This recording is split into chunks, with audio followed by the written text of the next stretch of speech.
Saudações, gente bonita, em Ouro Preto, Minas Gerais, 7 horas da manhã, domingo. Somos eu e Pingo. Diga oi, Pingo. Descendo para São Bartolomeu. Nós precisamos informar a CEMIG que estamos sem energia. E precisamos dar um sinal de vida, porque minha mãe já está muito preocupada, tadinha. Ela não entende que eu moro num lugar em que a internet aparece quando quer e raramente. E que só para me descer, dizer para ela, oh, estou tudo bem, eu tenho que caminhar 15 quilômetros. E eu perco de 4 a 5 horas do meu dia. Ou seja, ou eu perco a manhã inteira, ou eu perco a tarde inteira, ou o mais provável, eu perco o dia inteiro de serviço. Minha mãe é a melhor pessoa do mundo, mas ela não entende isso. Sabe? É complicado. E meu serviço não avança como eu poderia ter que avançar. Porque eu tenho que ficar descendo. E aí, mas não é só culpa dela, não estou colocando a culpa dela, né? Inclusive, para mim postar vídeo, eu também tenho que descer. Então, todo jeito eu teria que descer. Ah, Lili, por que você não contrata a internet? Contratei. Só que a UGSNet não está colocando. Contratei, vai, espera 3 dias úteis. Aí esperei, reclamei. Não, espera 7 dias úteis. Esperei, reclamei. Não, agora espera mais 3 dias úteis. E assim, eu não converso com gente. É só a inteligência artificial da UGSNet que manda a gente esperar dias úteis. E não resolve os problemas. Segunda-feira, agora não adianta, porque se eu vou tentar mandar um WhatsApp para a UGSNet, o robô vai dizer que eu tenho que esperar até um dia útil. E aí eles consideram a reclamação encerrada. Olha se tem base no negócio desse. Então é uma inteligência artificial feita para não resolver problema nenhum do cliente. Eu acho que não tem adianta, não tem mais aqui conversar com a UGSNet, né? Eu vou protocolar uma reclamação oficial para a Anatel. Conversa agora não é mais entre a UGSNet e eu, entre a Anatel e a UGSNet, porque realmente não dá, cara. Isso é uma falta de respeito, é uma falta de respeito. Faz mês que eu paguei pela internet. E aí você tem 24 horas para confirmar seu interesse e pagar uma taxa de R$180. Adivinha? Preços são ótimos. Manda mensagem, manda e-mail, manda SMS. Paguei em menos de 24 horas. Mas aí depois disso eles sumiram. Receberam o dinheirinho deles e sumiram. Isso é uma dificuldade terrível. Não é. Porque a internet que tinha antes de eu chegar era exatamente da UGSNet. Ainda tem uma antena deles lá até hoje.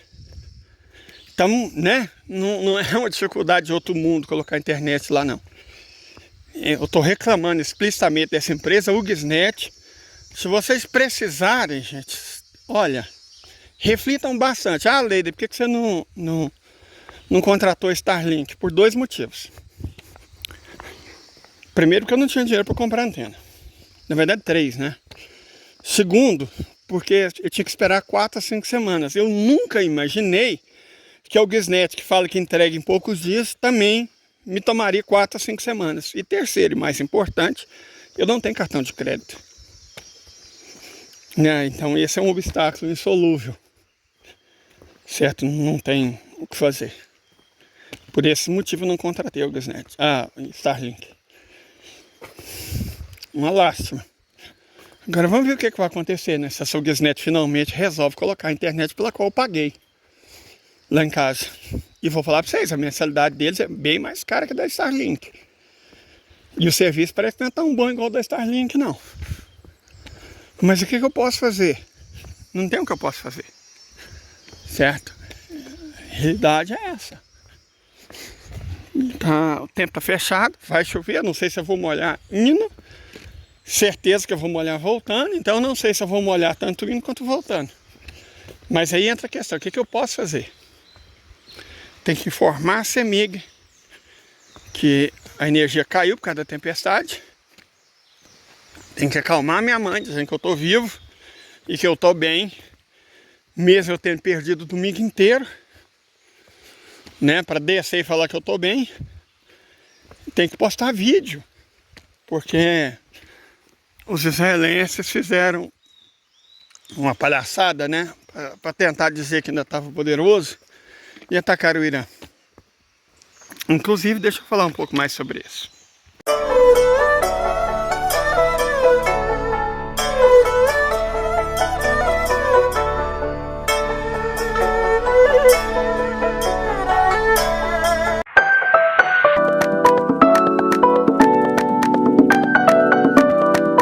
Nós já dissemos que o que Israel faz não é tão relevante. Israel não está nem entre as 50 maiores economias do mundo. É um país minúsculo, certo? País minúsculo. Eu não sei por que tanta importância. Israel o que, gente? Você tá... Ué, por que Israel é importante? A economia não é, como eu disse, não está nem entre as 50 maiores do mundo. Aliás, não fica nem entre as maiores do Oriente Médio. Vamos mostrar aqui para vocês. Nossa Senhora, a segunda árvore nós encontramos caída. Maior economia do Oriente Médio é a Turquia, né? Chegando perto de 4 trilhões de dólares de PIB por paridade do poder de compra.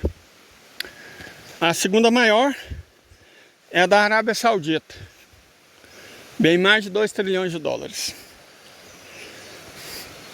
Quase 2 trilhões de dólares temos o Egito, terceira maior economia do Oriente Médio. Quarta maior economia do Oriente Médio, com um pouco menos de 2 trilhões de dólares, é a do Irã. Quinta maior economia do Oriente Médio, com cerca de 900 bilhões de dólares, é a dos Emirados Árabes Unidos.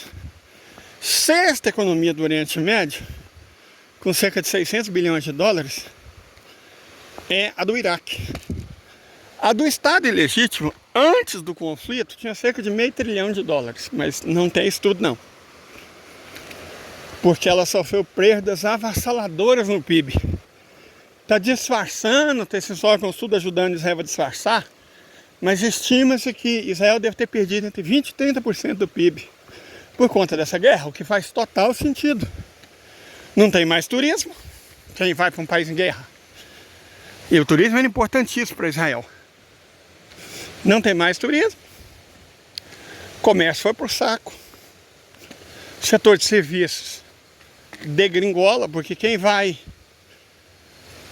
tomar um caldinho de noite, tomar uma cervejinha, num país que pode ser bombardeado a qualquer hora.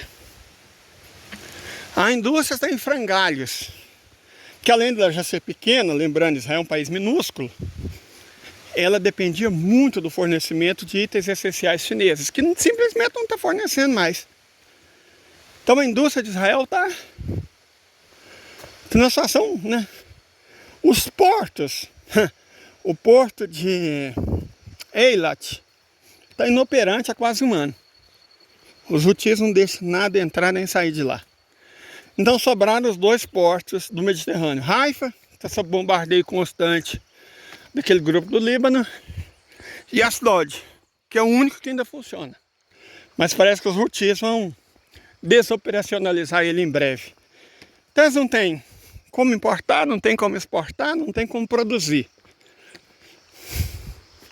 As pessoas estão saindo de lá, as milhares, dezenas de milhares.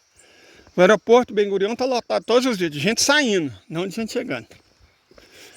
Então a estatística que diz que Israel deve ter perdido de 20% a 30% do PIB é verdade. Sendo assim, o PIB de 500 bilhões de Israel caiu para 400 bilhões.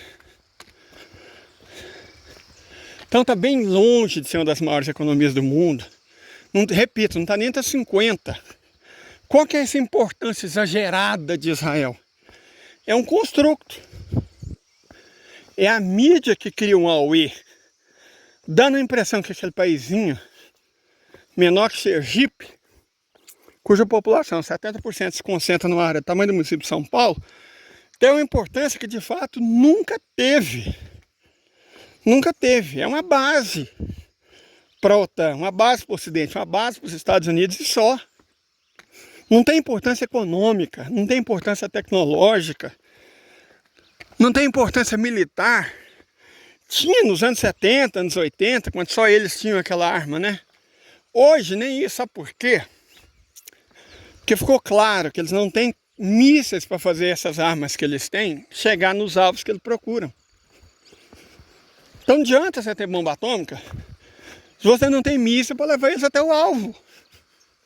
Ah, leva de avião. Aham, leva, com certeza leva de avião. Tentaram, não tentaram? Faz uns meses. Colocaram um artefato nuclear no F-35 e tentaram voar para cima do Irã, só para chegar em cima da Jordânia, país vizinho, e BUM! Ser abatido pelos russos. Porque aquilo que eu disse, um artefato nuclear emite muita radiação e um satélite vê isso de longe. É como se fosse, sabe, aquelas lanternas que chega a queimar a visão no meio de uma noite escura. Então aquilo chama muita atenção. Se os satélites mais modernos, e os mais modernos do mundo são os russos, conseguem identificar o infravermelho, ou seja, a assinatura de calor de um alvo à noite, eles não vão enxergar, pelo amor de Deus, radiação. Vamos falar sério, né? Vamos falar sério. Então, Israel é simplesmente superestimado. É uma ferramenta de propaganda, gente. Deixa eu parar porque aqui a parada vai ser torta. Achar uma maneira de atravessar isso aqui. Eu volto do outro lado.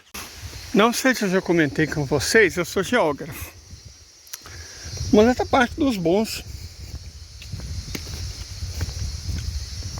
E eu creio que essa noção de geografia faz falta. Porque a maneira como eles superestimam a importância do Brasil, da América do Sul e do Estado de Israel só pode ser fruto de uma falta de conhecimento em geografia. Israel é um país ridículo, menor que o estado de Sergipe, quer dizer, se fosse um estado brasileiro seria o menor deles, menor que o menor deles. Mais da metade do território desse estado ridículo é um deserto, inaproveitável, a não ser a custa de água que eles não possuem. Por isso o Mar Morto, que ficava a 365 metros abaixo do nível do mar, hoje está quase 440. Estão secando, estão matando o Mar Morto. Porque estão desviando toda a água que cai nele para projeto de irrigação. Gente, a agricultura não é o forte, não tem como ser o forte num país como Israel. Simples assim. Pelo menos não o tipo de agricultura que eles praticam. A Arábia Saudita, os Emirados Árabes Unidos, a China e a Índia têm projetos de convivência com o deserto muitíssimo mais inteligente do que os de Israel. Na verdade, a China literalmente acabou com o deserto de Muus e está acabando com o deserto de Kubuk. Dois desertos na faixa de 20 a 5 mil km², ou seja, pouco maior que o estado de Israel, não existem mais. Rio Greening. Sumiram, desapareceram, não são mais desertos.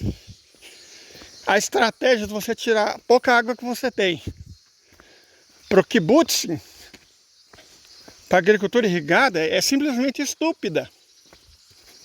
Não é o que a China está fazendo. O que a China está fazendo é o quê? Pegando esses desertos e colocando eles para produzir água. Como? Plantando florestas. E é assim que se faz. Então nem isso Israel sabe fazer. Certo? 60% do território corresponde ao Negueb, uma área habitada por árabes, nem por palestinos, que os Estados Unidos deram aos tratoristas, fundadores do Estado de Israel, para impedir, na época a União Soviética, mas hoje serve para a China, de ter contato direto com a África. Basicamente o Negueb só serve para isso, para impedir a Ásia de ter contato direto com a África, certo? Impedindo que a Ásia tenha acesso a recursos naturais e que a África tenha acesso a investimentos e capitais. Só para isso que o Negueb serve. Então tira o Negueb. Sobra o que? Uns 9, 10 mil km², o tamanho de alguns municípios de Goiás, Mato Grosso do Sul, Pará, sabe? O tamanho de alguns municípios brasileiros. Aí desses 10 mil, 70% da população de todo o estado ilegítimo está numa faixa de 1.500 km², tamanho do município de São Paulo. E o restante, cerca de 25%, está nos outros 7.500 km². 5% no Negueb. Então é uma população extremamente concentrada, urbana. Apesar de ser uma população minúscula, Israel tem 3 aglomerados urbanos, a ocupação ilegítima, com mais de 1 milhão de habitantes. Tel Aviv, com cerca de 4 milhões, pouco mais, né? Tel Aviv é o nome do ocupante, cidade de Jaffa, chama. Jerusalém, que é o nome do ocupante,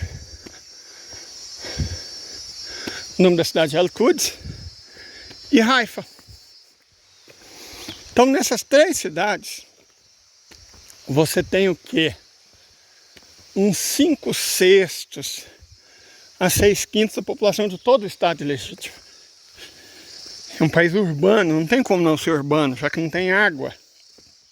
Não tem muitas terras agriculturáveis. As terras agriculturáveis que eles têm, se eles fossem inteligentes, o que eles fariam? Usariam para cultivo de hortifruti, granjeiros e flores. Certo? Verdura, legume e flores. O restante podia fazer igual a China. Regreening. Reflorestar. Fazer produzir água. Mas nem para isso eles têm competência. A agricultura do país deles é tida como uma das mais avançadas do mundo. Por quem? Por quais critérios? Consumo exaustivo e suicídio dos recursos naturais? É incrível que as pessoas não inventam e não deixam de ver para pagar pau para Israel. Eu fico impressionado. Sabe, as pessoas deixam de ver o óbvio e enxergam o inacreditável. Oh, das agriculturas mais avançadas do mundo.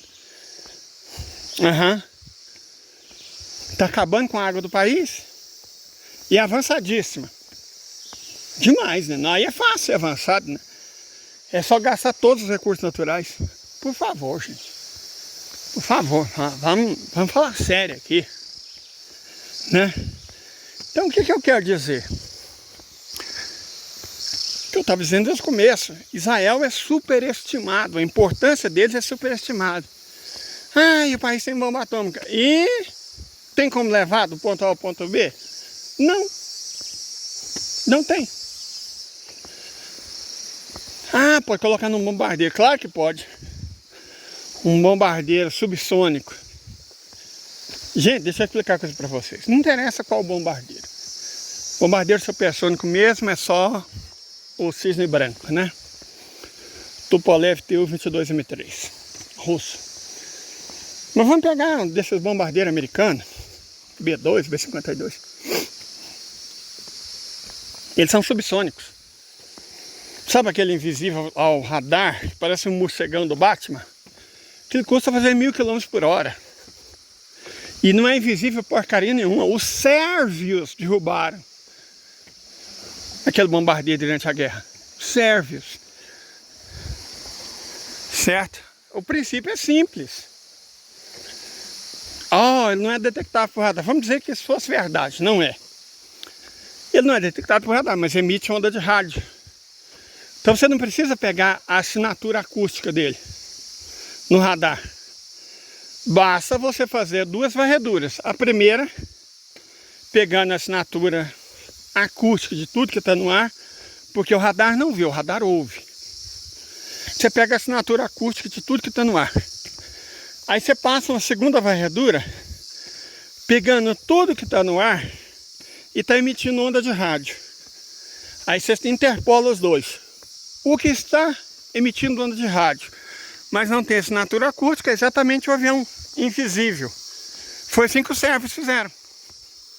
Foi assim que os russos fizeram. Cerca de uma semana depois dos americanos terem declarado que tinha um avião stealth invisível, os russos falaram, e gastaram bilhões, né? Falaram, não, nós gastamos 10 milhões de dólares já temos como descobrir onde eles estão. Simples assim, cara, simples. Sabe? Então é muito fácil enxergar o avião invisível, o bombardeiro subsônico lento. É uma baleia lenta voadora que os Estados Unidos têm, manda para Israel. E vamos dizer que eles colocam uma bomba atômica ou duas nessas baleias voadoras. Ok. Elas fazem 1000 km por hora. O R-37M, o míssil hipersônico russo, faz Mach 6, ou seja, 7.500 km por hora. Até ontem, nenhum avião, seja caça, bombardeiro de Raba 4, que foi buscado por um R-37M, teve um destino diferente que não seja o ser abatido. E ele não é o único hipersônico ar da Federação Russa. Traduzindo, gente, como a Rússia tem uma base em Rimeim, na Síria, pertinho do Estado de Israel, não existe a menor chance de, seja bombardeiro, seja caça, lembra o caso do F-35, sair de lá com armamento nuclear. Primeiro eles vão enxergar. Já expliquei para vocês que a radiação é altamente visível do espaço. E não ser abatido. Simples assim. Não tem como. Certo? Então não adianta ser bomba atômica, eles não tem como entregar ela. É a mesma coisa de eu ter sei lá, uma Dragunov. Nossa, o Leider tem uma Dragunov. Uau! O Leider é um perigo. Ele tem munição? Não. Adianta o quê? O que resolve? Ele tem uma Dragunov e não tem munição? No caso deles, eles têm a munição e não tem a metralhadora, não tem a arma para fazer ela chegar até o alvo. Então é inútil, gente, sabe? Não é uma potência militar, não é uma potência industrial, não é uma potência científica. É só um paizinho encrenqueiro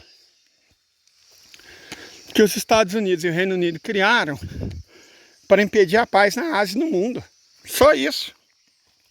Sabe? É muito superestimado. É igual as pessoas acharam que... Acharam direito, né? Mas divulgarem que o Lula, ao defender os interesses do Brasil e não os da Venezuela, traiu o sul global, o mundo, os trabalhadores do planeta. Vamos só para encerrar esse assunto, dizer o seguinte. Eu não sei se vocês sabem, com certeza quem escreve essas bobagens na prensa latina não sabe. Houve um acordo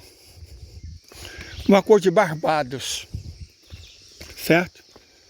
Nesse acordo de Barbados assinado pelo Maduro, fiado pelo Brasil, o Maduro se comprometeu a entregar as atas. Falou, mas por que o Brasil não exigiu as atas da eleição americana que o Al Gore foi roubado? Porque os Estados Unidos não assinaram um acordo de Barbados, nem nenhum acordo semelhante. Os Estados Unidos não se comprometeram a entregar atas. A Venezuela, sim. O Maduro, sim. Na minha terra, o acertado não sai caro. O acertado não sai caro. Entenderam? Se o Maduro se comprometeu com o Brasil a entregar as atas, é que o Brasil acreditou na palavra do Maduro, que ele iria entregar as atas. Então não é questão de usar o clichê. Ai, por que não pede as atas da eleição americana? Simples, porque os Estados Unidos não se comprometeram com o Brasil a entregar a porra dessas atas. A Venezuela, sim. Certo? É impressionante como as pessoas veem facilidade em negar a realidade para estabelecer as narrativas que convém ao ódio que elas cultivam. E aí você constrói. Lula traiu o movimento. PT traiu o Brasil, sul global, os trabalhadores do planeta. O que ele deveria ter feito é ignorar o acordo que o Maduro assinou, a palavra que o Maduro deu, certo? E deixar os interesses brasileiros de lado para defender os interesses do Maduro. Vamos enfrentar os Estados Unidos? Aham, vamos. Vamos enfrentar os Estados Unidos. Vai dar super certo, confia. Confia no pai. Você se lembra do desfile tosco que o Bozo fez perto do fim do mandato dele? Para mostrar que os militares estavam com ele? Aqueles tanques esfumaçados, só fumaça. Vocês lembram daquilo? Vocês acham que é aquilo que vai derrotar os Estados Unidos? Hã? Vocês acham que são os nossos militares patriotas? Vocês se lembram o que a Petrobras fez quando, no último ano da presidência do Bozo? Vocês se lembram? Que para ganhar 2 milhões extras, o militar general que estava comandando a Petrobras entregou em dividendo para acionistas americanos praticamente o valor da companhia. Vocês se lembram disso? Vocês acham que esses militares patriotas que vão defender o Brasil contra os Estados Unidos, de verdade vocês acreditam nisso? Líder, se você não está disposto a lutar, não julgue os outros que estão. Fonte: Joãozinho Unesquina ou César UF alguma coisa, cuja experiência militar se resume a jogar Call of Duty. Porque serviu o exército, eu duvido muito que eles tenham servido. É muito que eles tenham servido as Forças Armadas, né? São corajosos com o corpo dos outros. Eles mesmos sabe? É difícil comentar a crítica geopolítica no Brasil quando o nível dos argumentos é tão raso. Eu até sou obrigado a ser o que normalmente eu não sou, agressivo. Porque, porra, eu sinto que as pessoas estão desrespeitando a inteligência do povo brasileiro. Estão forçando a amizade, sabe? São pessoas forçantes, como diriam meus alunos, estão forçando. Do lado deles eu entendo, né? Toda a lógica dos crentes fanatizados, aleluia, olá, xarabum xabeicum, Davi, lá, xabum xabeicum, né? Os neopentecostais da seita davídica tem que acreditar mesmo que Israel é importante. Paciência. Cada um segue a religião que quer. Então eu até entendo. Agora, analista geopolítico que se diz sério dá a Israel uma importância que na verdade eles nunca tiveram. Per si, aí é palha, gente. Como diz os jovens, aí é palha. Aí é palha mesmo. Porque é o que eu falei. País minúsculo, população minúscula, economia minúscula. É importante por quê? Que a imprensa diz que é. Por isso que é importante. Que saiu na BBC, saiu no New York Times. Por isso que é importante.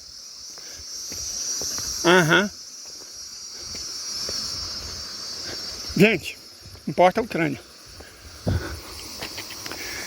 Importa a derrota cada vez mais próxima que a Europa e os Estados Unidos estão para sofrer no campo de batalha. E mesmo assim, quando terminar essa derrota, não sei se esse ano, ou ano que vem, 2027, ainda vai ficar faltando uns anos até terminar tudo e recomeçar de novo. Eu errei feio, errei rude, fui moleque, quando eu achei que seria rápido. Não será. Isso é coisa de 5, 6 anos. Lei, quer dizer que pode terminar só em 2030? Sim, pode. Porque eles já estão caindo. E já estão atirando. E o nosso lado não ajuda. O que a alguns sobra em coragem, falta enormemente em inteligência. Difícil, né? Mas fazer o quê? buscar mais ar, terminar de chegar em São Bartolomeu. Nossa, que cheiro magnífico. Estamos num lugar que a floresta, sinceramente, já tem perfume. É isso, gente. Tenha um bom domingo. Eu só vou tentar upar os vídeos que eu fiz hoje e ontem, informar a CEMIG, dar sinal de vida para minha mãe e voltar antes que a chuva vem. Obrigado a todos. Fui.